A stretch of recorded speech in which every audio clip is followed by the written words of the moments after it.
তো দর্শক বন্ধুরা, আজকে আমি চলে এসেছি একটি কচু শাকের নিরামিষ পদ নিয়ে। আশা করি আপনাদের সকলের ভালো লাগবে।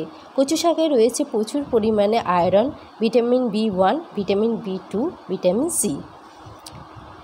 কচু শাকটাকে এখানে আমি ভালো করে কেটে দুবার তিনবার করে ধুয়ে নিয়েছি। কচু শাকটা খুব ভালো করে ধুয়ে নিতে হবে। এরপর আমি একটা কড়াই বসিয়ে নিয়েছি। নিয়ে এর মধ্যে আমি কচু শাকটাকে দিয়ে দেব।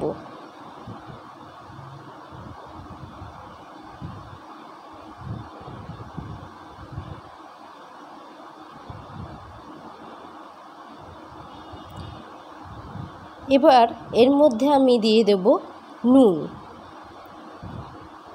আপনারা চাইলে এর মধ্যে একটু জলও দিতে পারেন সিদ্ধ করার সময়। আমি এখানে জল দিইনি, আপনাদের যেটা ইচ্ছা আপনারা সেটা করবেন, দুটোতেই ভালোভাবে সিদ্ধ হয়। এর মধ্যে আমি একটু লেবু দিয়ে দেবো যাতে গলা কুটকুট না করে।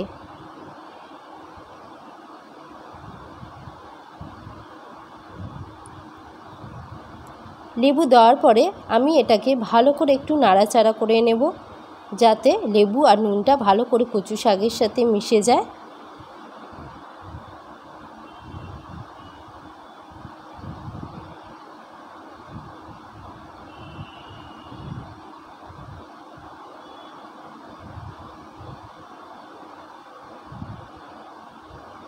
এরপর এটাকে আমি ঢেকে রেখে দেবো 10 মিনিটের মতন।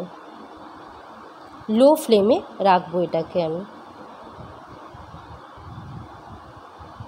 এর মধ্যে আমি নারকেলটাকে একটু টুকরো করে কেটে পেস্ট করে নেব।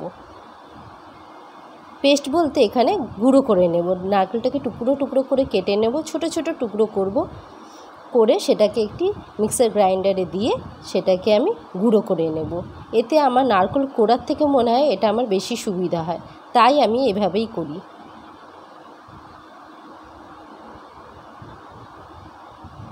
এবার আমি ছোট ছোট টুকরো করে নিচ্ছি।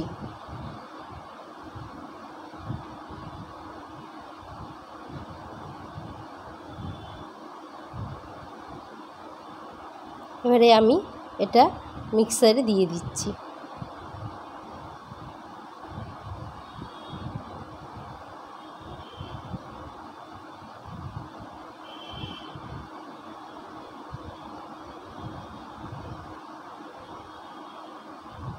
নারকেলটা এখানে আমার কোড়া হয়ে গেছে। এবারে আমি দেখে নেব আমার কচু শাকটা সিদ্ধ হয়েছে কিনা।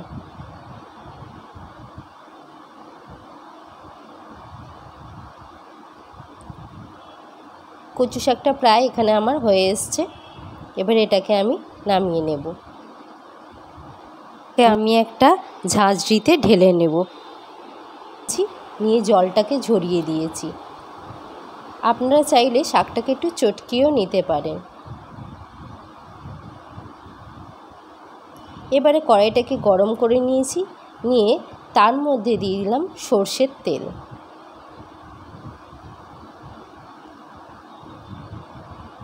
দিয়ে দিলাম ফোড়নে জিরে, আর দিয়ে দিলাম শুকনো লঙ্কা আর তেজপাতা।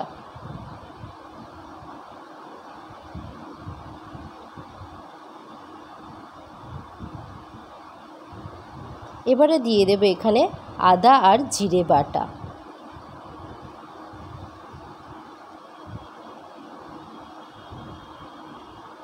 দিয়ে দেব হলুদ গুঁড়ো, হাফ চামচের মতন হলুদ গুঁড়ো। দিয়ে দিলাম লঙ্কা গুঁড়ো। আপনারা যেমন ঝাল পছন্দ করেন তেমনই দেবেন। এবারে দিয়ে দেব একটু ধনে গুঁড়ো। দিয়ে সমস্ত উপকরণ আমি এখানে ভালো করে মিক্স করে নেব।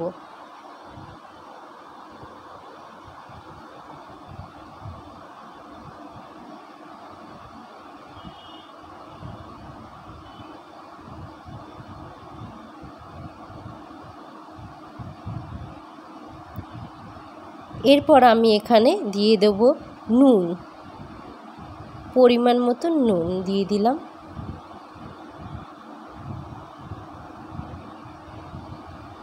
এবারে এর মধ্যে আমি দিয়ে দেব কাশ্মীরি রেড চিলি পাউডার।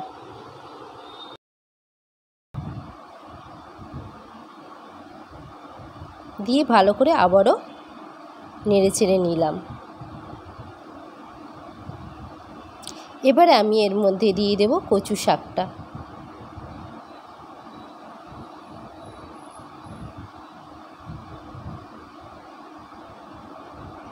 দিয়ে ভালো করে আমি এটাকে কষিয়ে নেব।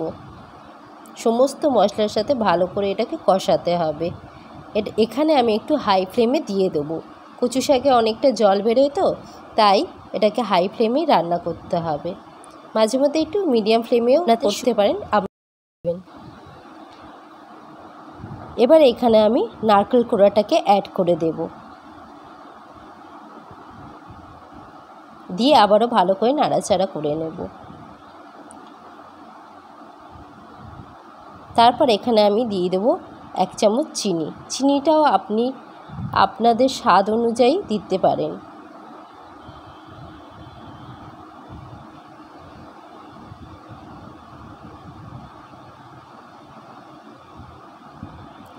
এবার এটাকে ভালো করে আমি নাড়াচাড়া করে পুরো জলটাকে শুকিয়ে নিয়েছি। এখানে কচু শাক থেকে তেল ছেড়ে এসছে। এবারে কচু শাকটা আমার রেডি। একটুখানি আমি টেস্ট করে দেখে নেব কচু শাকটায় নুন মিষ্টি সমস্ত কিছু ঠিকঠাক আছে কি না। কচু শাকটা আমার রেডি, সমস্ত কিছু ঠিকঠাক আছে।